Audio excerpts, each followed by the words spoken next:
Ողջույն գործարարlik և լրատվական ռադիոյի հարգելի լսարանին, դուք մեզ միացել եք 106 և 5 հաճախության ներքո կամ դիտում եք մեզ մեր թվային հարթակներից որևէ մեկում, եթերում է հետախույզի օրագիրը հաղորդաշարը, երկրորդ խոսափողի մոտ ձեզ համար աշխատում է Դավիթ Գաբրելյանը, առաջին խոսափողի մոտ է հաղորդման հեղինակ Վովա Վարդանովը։ Բարև ձեզ, պարոն Վարդանով։ Բարև։ Պարոն Վարդանով, ինչպես խոստացել էինք անցած հաղորդման ժամանակ, այս հաղորդմանը անդրադառնանք մի քիչ ուկրաինական ճակատին, կարծես այս մերձավարվելյան զարգացումների այդ էսկալացիայի ֆոնին մի քիչ արդեն նույնիսկ այդ միջազգային լրատվական դաշտում սկսել են ավելի քիչ անդրադառնալ, կարծես այդ մերձարարքի քողի հետևում է ուկրաինական ճակատը, բայց այնտեղ չնայած որ այդ ռազմական դրությունը ստաբիլ է, բայց էլի որոշակի զարգացումներ հետաքրքիր լինում են, մասնավորապես այս վերջերս սկսած այդ էներգետիկ փոխհրաձգությունը, որ էլեկտրակայանների, նավթավերամշակման գործարանների վրա են հարձակվում եւ ռուսական կողմը եւ ուկրաինական կողմը, եւ արդյոք սա ինչ որ նոր փուլ է նշանակում պատերազմի անցման, երբ արդեն ավելի շատ խոսվում է ոչ թե այդ տարածքների նվաճման, այդ այսպես ասած հետևակային մարտերի նվաճումների մասին, այլ սրա մասին արդյոք ինչ որ նոր փուլ է թևակողում պատերազմը, ինչ որ հեռանկար կա երևացող թե ոչ ըստ ձեզ։ Ընդհանրապես մեզ լսողները պիտի հասկանան, որ գոյություն ունի մեդիա դաշտում նորությունների բաներ, էլի ասենք այդ ժայթքումներ։ Այս մի նորությունը ժայթքում է, որոշ ժամանակ ասենք բանանում, տանում իր վրա, եւ այն մյուսը, երբ որ գալիս է որոշ ժամանակ հետո, երբ որ նախորդ նորության ալիքը ամբողջությամբ զրոյացվել է, դա նորմալ, ասենք մեդիա ֆոն է։ Պատերազմական գործողությունները Ուկրաինայի այդ կարճաժամկետի մեջ չեն։ Կարճաժամկետի օրինակ կարելի է բերել, ասենք Հայաստանում, երբ որ 1-2 օր առաջ պարսկական այդ ինտերվենցիայից եւ կոնֆլիկտից առաջ հայկական մեդիա դաշտում մի հայտնի, ասենք անձնավորություն ասաց ես հեռանում եմ։ Դա պիտի լիներ մի 2 շաբաթ, 3 շաբաթ զրուցելու թեմա, հետո ասենք նոր նորություն։ Վախները չբերեց, ասենք այտենց լավ մեդիա նորություն, իր հետևից ավելի հզոր ժայթքում եղավ, որը որ բան անում։ Դե պատկերացրեք ցանկացած երկրի համար, ցանկացած բնակչության համար ավելի կարևոր է այն ինչ որ իր մաշկին մոտիկ է։ Եվ դրսի նորությունները շատ հաճախ, ասենք, ինչքան էլ հզոր process է, ինքը այդ կարճ ժայթքման դեր է խաղում, կարճ։ Ուկրաինական պատերազմը շատ վաղուց մտել է հորիզոնական զարգացումների, ասենք, դաշտ, ինքը հորիզոնական է, ոչ մի բան չի լինում, ասենք, այնց որ մարդկանց, որոնք որ Ուկրաինայի process-ի մեջ ընդհանուր առմամբ, ասենք, ընդհանուր ներգրավված չեն, որ իրանց համար հետաքրքիր է։ Փոքրիկ ժայթքումները ավիացիային ստրատեգիական ռմբակոծիչների խփելը, նավթա վերամշակման գործարաններին խփելը, այդ ուղիղ հորիզոնական process-ի մեջ կարճ ժայթքումներ են, որոնք որ ուշադրություն են գրավում եւ ստացվում է ինչ, որ Ուկրաինան կարողանում է պարբերաբար այդ փոքր ժայթքումներով իր վրա ուշադրություն գրավել։ Մանավանդ իր մոտ դա ստացվում է, որ միջազգային այդ ժամանակ ինչ-որ process-ների ֆոնի վրա է ինքը դա անում, ոչ թե օտար գործողություն, ռուս-ուկրաինական, հերթական անգամ դրոնները իրար վրա վու եկան, տրակեցին, բան ընդ ձիերով գնացին, եսիմ ինչ արեցին, չէ։ Ինքը նայեք ինչի հետ է։ Ուրեմն ռմբակոծիչները գնացին այն ռմբակոծիչներին հարվածեցին, то есть PR-ի հետ խոսացվում է, թե իրանց մոտ ստացվում է, թե լավ խորհրդատուներ ունեն, ռմբակոծիչները ուկրաինացի խփեցին այն ժամանակ, երբ որ միջուկային զենքի եւ միջուկային պարիտետի հավասարության մասին զրույցները շատ լայնածավալ գնում էին աշխարհով մեկ։ Այսինքն այդ այնպիսի ռմբակոծիչներին, որի ունակ էին կրելու այդ զենքը, հա։ Որոնք այդ զենքը կրելու, այդ An-95 մարկիրովկեն չեմ հիշում։ Վերջը, այն որ Սիբիրի կողմերը խփեցին ու շատ գրագետ օպերացիա էր բան արած, ուրիշ բան, ասենք, հա, իդեպ, շատ ավելի կարևոր էր, քան այդ ռմբակոծիչները, լոկացիոն կայաններին խփելը։ Հեռահար, ասենք, լոկացիա հայտնաբերող հերթիրների եւ ինքնաթիռների թռիչքը, այդ լոկատորներին խփելը այտենց մեդիա դաշտում բանը ուշադրությունը այտենց ժայթքման Վեզուվի բանի դեր չէր խաղում, էլի ասենք։ Եվ այդ միջազգային զրույցները Զապորոժիայի ատոմակայանի բանի հետ կապված, ասենք, երբ որ զարգացան ու սկսեցին մարել, մեկ էլ միջուկային թեման ոնց որ նորից արթնացավ։ Ես մի քիչ հեռվից եմ գալի, բայց ես պիտի խնդրեմ, որ բանը մեզ լսողները փորձեն հասկանան, ես ինչ միտք եմ ուզում իրենց տամ, էլի, հաճախ պատերազմական գործողությունների մեջ ոնց որ ներսը հակամարտությունը քաղաքական, այտենց էլ պատերազմական գործողությունը ավելի լայնածավալ քաղաքական հակամարտություն, ասենք խոսքի Կիևի Իվանի եւ Մոսկվայի Իվանի միջև կամ Իվանկոյի եւ Իվանի ինքը շատ նմանություններ ունի։ Եվ հիմա մի օպերացիա է կատարվել, որը որ առաջներում էլ էր արվում Ռոստովի, Կրասնոդարի եւ Ստավրոպոլի հարավային տարածքներում գտնված եւ հետո արդեն կենտրոնում գտնված MPZ-ների նավթամշակման գործարանների խփելը տենց ուշադրություն չէր գրավում։ Դες մեդիա դաշտում այդ հրաբուխի դերը չէր կատարում, թեկուզ փոքր։ Նաեւ Բալտիկ ծովում նավահանգիստների մոտ են։ Էդ եմ ուզում ասեմ։ Քանի որ Իրանի պատերազմը գնում է Ամերիկայի համար զարմանալի է, բայց ասենք չկանխատեսված սցենարով, գոնե այտենց հաթվում, իսկ հնարավոր է որ սխալվում ենք, ինքը լավ էլ կանխատեսվել է, որտեղ Օրմուզի նեղուցը փողի տեսակետից ձեռատալի միայն ու միայն Ամերիկային։ Ռուսաստանին էլ է։ Ռուսաստանին ձեռ չի տալի։ Դե որ սանկցիաները հանել են Ռուսաստանը։ Հեսա կասեմ խի էլի։ Ուրեմն ձեռատալի միայն ու միայն Ամերիկային բանա Վենեսուելայի նավթը ձեռքը վերցնելուց հետո տենց էլ լինում է, բայց եթե Ամերիկան ոչ թե աշխարհին տիրելու եւ process-ներին կառավարելու խնդիր է լուծում, այլ երբ որ պրոստը ուդեմ, էլի ասենք փող, Տրամփից սпасելի է փող, որովհետեւ ասենք հիշում ենք 580 միլիոն դոլար բորսայի մեջ կես ժամ շուտ Տրամփի հայտարարությունից առաջ ինչ որ ներդրող ա եղել, որը մի քանի միլիարդ դոլար եկամուտ ա ունեցել։ То есть ինքը իր թմակիցները, միգուցե ինքը չէ իր թմակիցները, փողի ավելի մեծ սիրահարներ են, քան Ամերիկայի հեգեմոնիան պահպանելու, հզորացնելու երկրը։ Իր ամեն խոսքից հետո գներ են փոխվում բորսայի։ Այո։ Ու զարմանալիորեն ինչ որ փող ներդնողներ են ճարվում, որոնք որ դες որ արասա 15 րոպե կես ժամ առաջ իր խոսույթներից առաջ, որոնք ինչ որ փոփոխություն են մտնում բանում, շուկայում, ինչ որ ներդրումներ են անում։ Այդ առումով ասենք Ամերիկան փողի մեռած ղեկավարություն ունեցող, պայմանական կամ իրական փողի մեռած, ինքը բանա շահում է Օրմուզի բանից, բայց հիմա նայենք, լավ, ասենք նավթը հելավ 200 բան բենզինը թանկացավ $200 հելավ նավթի գինը մի բարելի բան,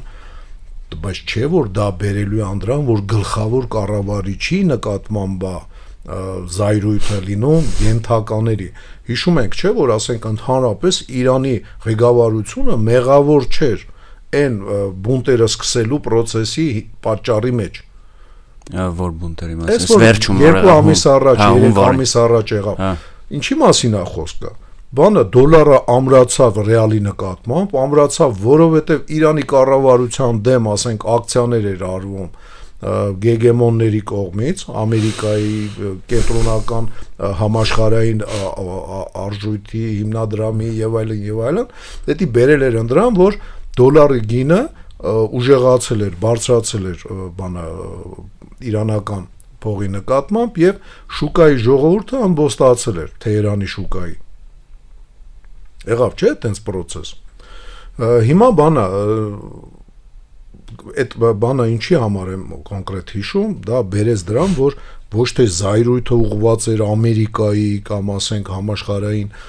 փողի հարցերը, ասենք կարգավորող կառույցների դեմ, այլ շուռ եկավ իշխանությունների դեմ։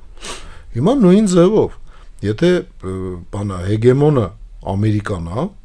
աշխարհի զայրույթը կարա ձևավորվի, ուռի ու վերածվի ակտիվ գործողությունների, որը որ ուղված կլինի ոչ թե ընդհանուր process-ների, բանը ոտքի վրա կանգնած ծնկի չկանգնող, բանը Ամերիկայի, ասենք դեմը ծնկի չկանգնող Իրանի, Ռուսաստանի դրա դեմը ուղված լինելու փոխարեն ինքը կարա լինի ուղվի հենց Ամերիկայի ղեկավարների նկատմամբ, Ամերիկայի որպես երկիր երկրագունդը ղեկավարելու նկատմամբ եւ հարցը Ամերիկան կկարողանա այդ բունտերը, այդ զայրույթը կանգնացնել։ Դրա պատճառով էլ է, որ ինքը մաքսիմալ փողը քերում է Օրմուզից, բայց հասկանալով, որ դա կարա բերի հենց իրանց դեմ ըմբոստության, ինքը թույլ է տալի Ռուսաստանը իր նավթը ծախի, հետո ամբողջությամբ էմբարգոները նավթի վրայից հանում է։ Շատ երկար եկա, իսկ հիմա ասեմ Ուկրաինան նմանատիպ գործողություններ արել է աշխարհը չի նկատել։ Եթե օրինակ այդ բանը կապենք ուկրաինական ճակատի հետ, էլի այդ ամերիկյան նկրտումները այսպայն աշխարհի հետ կապված, ինչքանով է իրանց ձեր կարծիքով ձեռք տալիս էլի ուկրաինական այդ ճակատում մարտական գործողությունների շարունակականությունը, որ անդադ խոսում են կարգավորման մասին, բայց այդպես էլ ինչ որ պահանջներ են դնում Ուկրաինայի դիմաց, որ ուկրաինացիները չեն գնում դրան, ու ինչքանով է էլի նպաստում սա իրար հետ կապված, օրինակ այս Ամերիկայի վարած պատերազմը, այս պատերազմը Թույլ վերջացնեմ, էլի շատ երկար նախաբան ասեցի, վերջը, հիմա վերջը դրա մասին է, որը որ մասամբ նաև կպատասխանի այս նոր դրած հարցին։ Ուրեմն բանը խփել է Ուկրաինան արդեն մի քանի տարի տարբեր նավթավերամշակող գործարաններին Ռուսաստանի հարավ-արևմուտքում, Ռուսաստանի կենտրոնում, իսկ հիմա երբ որ Տրամպը ասել է ախպեր, ուռում է գները, իմ համար վտանգավոր է դրա պատճառով թույլ եմ տալի Ռուսաստանը, որ այդ էմբարգոից դուրս գա, իմ ճնշման գոտում թույլ եմ տալի, որ ասենք ռուսական նավթը գա վաճառվի, այդ պարագայում, ասենք Ուկրաինան խփեց այդ Ուս-Լուգայի բանը նավահանգստի կողքը գտնված։ Դա պայմանավորված էր, թե ինչ չէ, կարծում եմ, ստեղ այդ նմանատիպ գործողություն, որը աշխարհի վրա չի զգացվի, իսկ հիմա գործողություն, որը աշխարհի վրա կզգացվի, այն էլ ոնց կզգացվի։ Ուրեմն Ամերիկայի քայլը Ռուսաստանին թույլ տալ, որ ինքը նավթավերամշակած, ասենք ապրանքը եւ նավթը արտահանի, դա շատ խորամանկ խոդաստացվում կամ էլ ինքը մտածվել է թե չի մտածել, դա ուրիշ խնդիր է, կարող մտքով էլ չի անցել, բայց շատ մտածված խոդ է։ Ռուսաստանը դա գիտակցելով արգելել է իր տարածքից բենզինի արտահանումը։ Բանա թեման մի քիչ շատ լայն է, ժամանակ կարճ է, դրա համար sense մի քիչ կարող է թվա թե բան եմ, թեմայից թեմա եմ գնում, բայց թեմայից թեմա չի, էլի ընդհանուր բանի մեջ եմ։ Ուրեմն Ուկրաինան խփելով այդտեղ մեծ ռազմական գործողություն արեց հերթական անգամ։ Փայլուն օպերացիա է դա։ Փայլուն ճիշտ է։ Ինքը պատստավկա արեց մերձբալտյան երկրները, որտեղ մերձբալտյան երկրները փաստացի դառնում են ռազմական գործողությունների, եթե բանը սուբյեկտ չէ, գոնե օբյեկտ։ Ռուսաստանը ստանում է իրավական իրավունք մերձկասպյան բանը երկրների երկնքում ռազմական գործողություններ անել, որտեղ Ուկրաինայից գալիս են Պրիբալտիկայի, ասենք մերձբալտյան երկրներով անցնում են, որ հարված են Ռուսաստանին։ Այդ երկրները ոչ մի բան չեն անում, որ իրանց տարածքով մի երկրի ագրեսիվ գործողությունները մյուսի դեմ ուղղված, որ ասենք կանգնացնեն, կանխեն, իսկ իրենք պարտավոր են միջազգային, ասենք օրենքով, բանը դա ինտերնիրվանիայի Դե նույնիսկ ընդեղ ընկնում է, ասում են ռեպնա շեղել, բանը արեց, չեն ասում էլի, որ իրանց տարածքով էր թռնում։ Չէ, իրանց տարածքով թռնում է, ու իրանք թիրախ են դառնում։ Ուկրաինան մի քանի բանը բացասական բան անում, Մեկը ուրեմն Ամերիկայի գործողությունները, որոնք ուղղված են մի քիչ թույլաtsնել համաշխարհային, ասենք, այդ բորբոքման փուչիկի ուռելուն, որը նաև կարա բերի տրակելուն, էլի, ասենք, այդ բորբոքման փուչիկը կարա տրակի եւ տրակելուց հարց է, էլի, ասենք, ամենամեծ ուժողների մեջ կլինի, ասենք, այսօրվա հեգեմոն ամերիկան, թե չի լինի, չի բացառում, որ անգամ իր իշխանությունը տապալվի։ Դա էլ չի բացառվում։ Խաոսը, որ ասում են քաոսի կառավարելության թեորիա բանը, դե ամբողջությամբ քաոսը կառավարել անհնար է։ Եվ Ամերիկայի կառավարությունը արդյոք կարողանալու է տակից դուրս գա։ Այդ վտանգները հասկանալով Ամերիկայի կառավարությունը թույլ է տվել ռուսական նավթը արտահանվի։ Ու Ուկրաինան, որ մշտապես նման գործողություններ արել, որոնք որ փայլուն, ասենք, անցկացվող օպերացիաներ են, գաղտնի ծառայությունների, ավիացիայի եւ այլն։ Փայլուն, դա փայլուն ռազմական գործողություններ են, ճնշող Ռուսաստանի ավիացիայի եւ հակաօդային բանի ռեժիմների հնարավորությունների պայմաններում նման հարվածներ հասցնելը, դա փայլուն օպերացիաներ են, ապրեն զինվորականները իրանց պրոֆեսիոնալ մակարդակով, բայց իրանք մեծ սխալ են գործել այս պահին այդ հարվածը անելով։ Մեծ սխալ են գործել, որովհետև իրենք ընդհանուր գիծը, որից տեղյակ չեն կամ որի հետ անհաշտ են, Իրանա, Ռուսա, Չինաստանի դեմ Ամերիկայի եւ իր հետևը կանգնած ուժերի պայքարի մեջ ինքը այդ գծին դեմ է, թում ինքը խանգարում է, գիտեք ինչի է նման, բանա հին ժամանակներում շատ է եղել, երբ որ զորքերը շարված են եղել իրար դեմ եւ հաղթել է ամենա դիսցիպլինայով զորքը, ասենք մոնղոլ թաթարները եկել են, հասել են եվրոպական բանա տարբեր ասպետներից եւ տարբեր երկրների բանակներից համընդհանուր բան sense երկաթի մեջ ամբողջությամբ պատված ասպետական բանակների ու ինչ որ ասպետներ առաջ են նետվել առանց հրամանի եւ արդյունքում բացել են ճեղքեր, որի մեջ ներտապանցել է Բատուխանի, ասենք, բանա հեծելազորը եւ կարողացել է ջախջախել, ասենք, եվրոպական բանակը։ Նման օրինակներ շատ կա,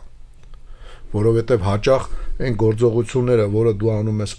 ընդհանուր նախագծվածից դուրս, իրենք դավաճանականից ոչ պակաս վնաս են հասցնում։ Այ հիմա Ուկրաինան այդ արևմտյան process-ի մեջ դավաճանական գործողությամբ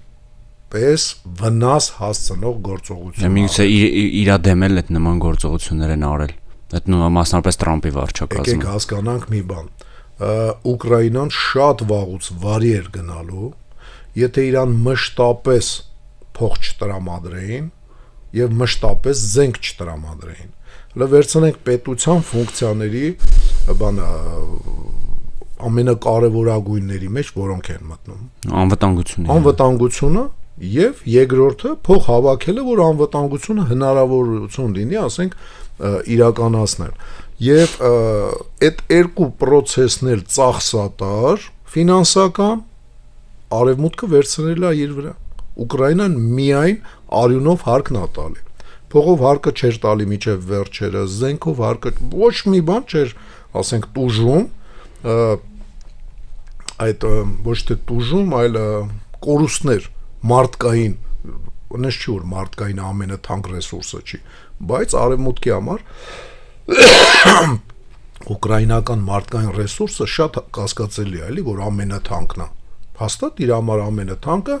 իր ժողովրդի, ասենք, բանա արյան հարկն է, ոչ թե Ուկրաինայի։ Դե բնականաբար բոլորի համար։ Եվ հիմա, ասենք, արևմուտքից կախված լինելով, արևմուտքի ընդհանուր Ռուսաստանի, Իրանի եւ Չինաստանի այս երդյակի դեմ պայքարի մեջ ինքը նման է այն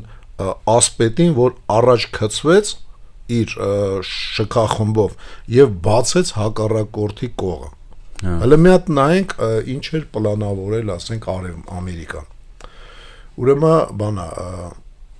ինքը փող է բռնում, դե փող բազրեցինք, չէ, ասենք, վաղուց էլ հայտնի էր, ուղղակի հիմա ձևակերպեցինք։ Ամերիկայի կառավարությունը փող սիրում է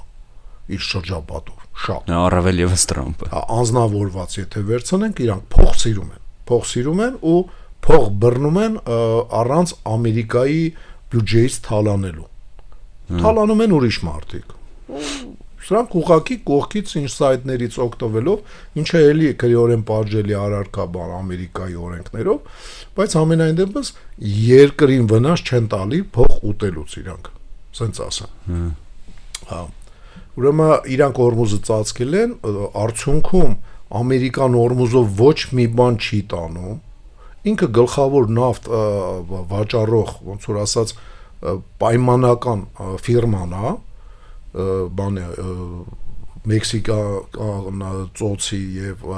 Տեխասի, Ալյասկայի նավթերը հաշվի առնելով ու Վենեսուելան եւ Վենեսուելայի, ասենք, ծանր նավթը դրան գումարված, ինքը թիվ 1-ն է առանց դրան։ Իսկ հիմա դառնում է թիվ 1-ը չէ, կարելի ասել միակը։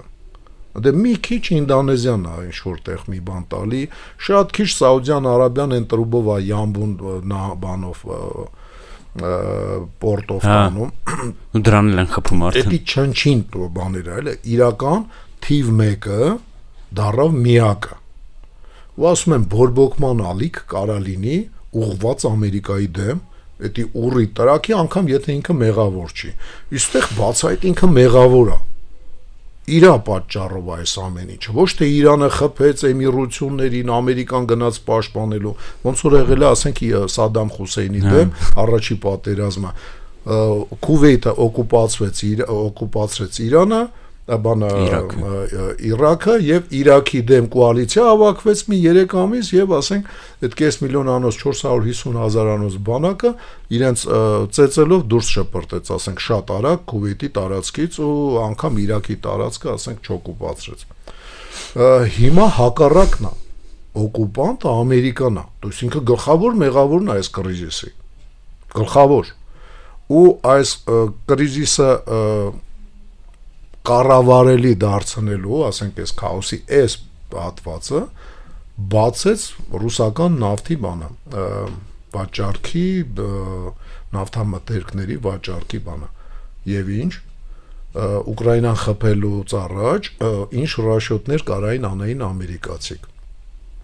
Ռուսաստանին թույլ ենք տալի, հիմա ինչ էլ լինի, ասենք, պայմանական Հյուսիսային ուղի նավթատարը տրակի թե ինչ անի, կարանք ասենք, եւ մենք թույլ ենք տվել։ Իրանական նավթը ընդամենը չնչին տոկոս առանձին խոսա էմիրության նավթից, Սաուդյան նավթից, ընդհանուր պատկերը այդքան չի երևա, բայց երևա ցանկացածից մի քիչ կամ շատ ավելի քիչ ռուսական նավթի, ռուսական գազի հետ կապված process-ները եւ սլակները կուղի մեղավորության Ռուսաստանի վրա։ Իսկ բանը շատ հետաքրքիր մի հատ բան կա, էլի, ես սրանից երևի մի 3 տարի առաջի անգամ ասեցի, որ այդ նավթա վերամշակման գործարաններին խփելը ինչքանով է օգուտ Ուկրաինային, հիմա ավելի այդ ամեն ինչը խորացել, նայեք, Ռուսաստանը ընդհանրապես նավթը երբ որ սկսում ես վերամշակել, ինչա մեջից դուրս գալի։ Բենզին, դիզել վառելիք, տարբեր նավթամթերքներ, յուղակսուկայինից բացի, ասենք, ինչ որ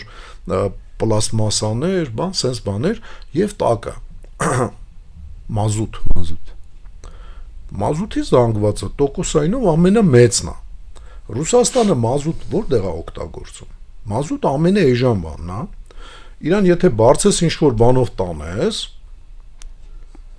ձեր չի տա։ Տրանսպորտի ծախսերը երևի 2 անգամ ավելի շատ կլինի։ Դրա համար, ասենք, շատ վաղուց եկել են դրան, որ այս մի 100 տարի է երևի, որ մազութը օգտագործվի նավերի վրա, մեծ նավերի վրա մազութ է վառվում։ Եվ որոշ էլեկտրակայանների վրա։ Քանի որ Ռուսաստանը գազի բանի վրա նստած է եւ երկար ժամանակ իր գազը սոցերկրներից բացի ոչ մի տեղ չէր վաճառվում, սոցերկրներ նախքին նկատի ունեմ Լեհաստան, Չեխոսլովակիա եւ այլն։ Կուտակվել է, էլի։ Ինքը այդ նավթը չուներ ծախելու տեղ, ինքը մազութի էլեկտրոկայաններից հրաժարվեց, ձևափոխեց իր ջերմաէլեկտրոկայանները գազի։ Եվ հիմա իր մոտ մազութի քանակները կուտակվում են։ Ինքը խնդիր ունի այդ մազութի օգտագործման խնդիր ունի։ Գնորդ չունի, ինքը չի օգտագործում, փաստորեն ավտոմատ գալիս է իր նավթամշակման կանգնի, ինքը ստիպված է լինելու նավթամշակման գործարանները կանգնացնի։ Որովհետև այդ մազութը ինչ անի, լցի գետերը անապատ դարձնի Ռուսաստանը։ Հետնել նավթամշակման տարածքները, գործարանները այն տարածքում է, որտեղ խիտ բնակեցված է Սիբիրից տարբերվող։ Տեսնում եմ, բայց պահեստավորելու տարածք այլ ունի էլի։ Հսկայական տարածքներ են պետք, որը որ ինքը չունի, էլի եմ ասում, կենտրոնական շրջաններ եւ արևմտյան խիտ բնակեցված Սիբիրները լներ, մի հատ քարանձավ կգտներ, մի հատ եսի ինչ կաներ, գլացեր մեջը։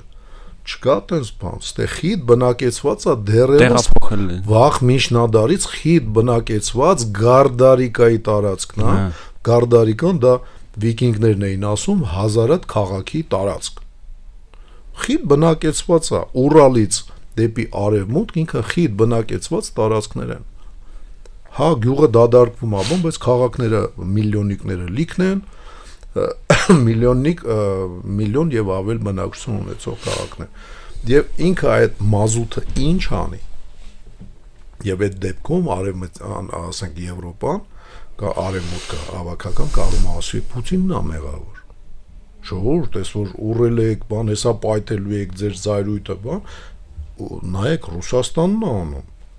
Իրանն է անում խփելով արաբական բաների, Հորմուզը փակելով, то есть ինքը կարողանում է սլակները շուռ տա ու այդ ընդհանուր բանակի կազմից ուկրաինացի, ասենք, կազակները պայմանական նետվում են առաջ եւ բացում են ընդհանուր ճակատի, ասենք, ինչ որ ֆլանգերից մեկը խոցելու համար։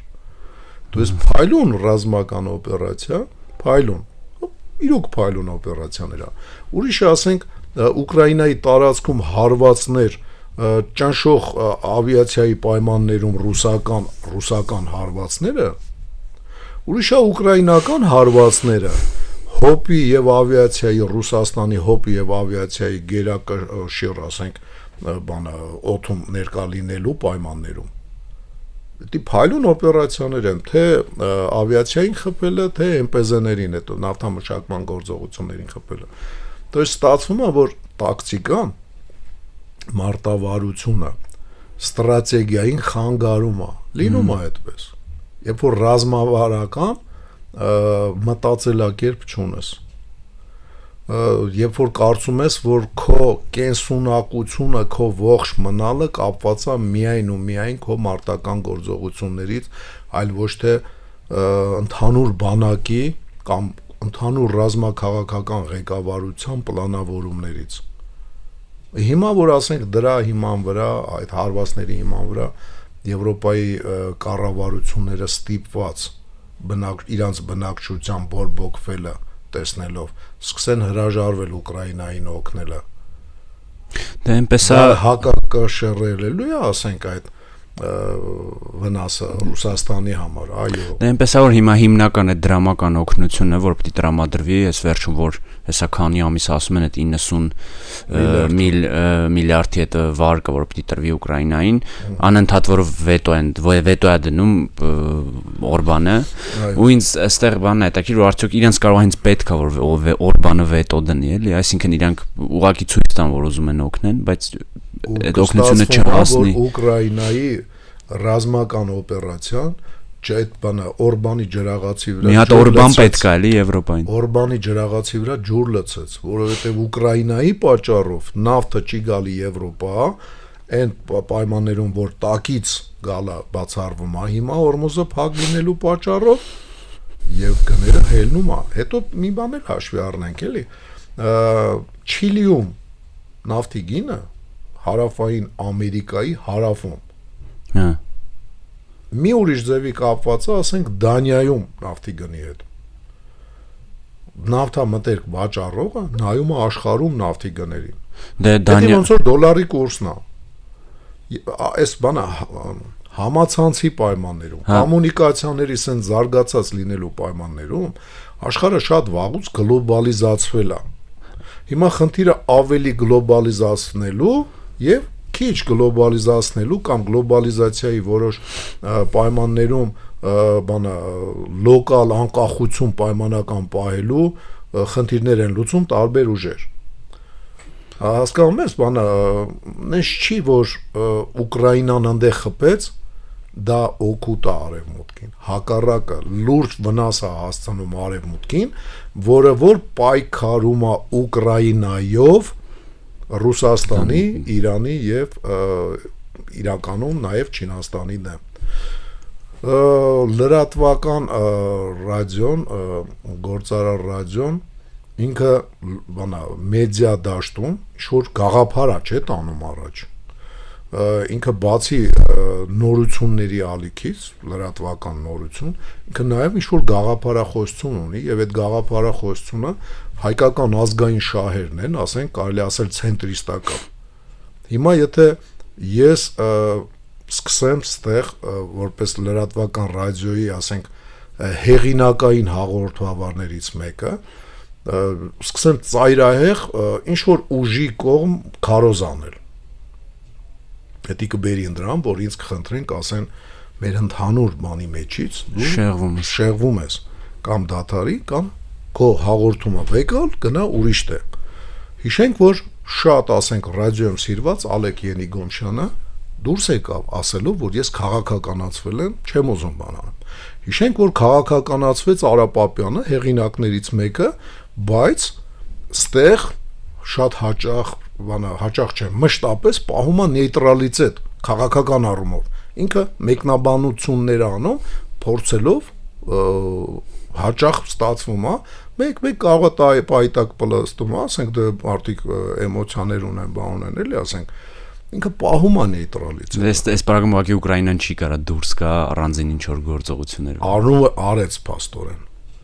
ու խախտեց զինվորական ասպետական բանակի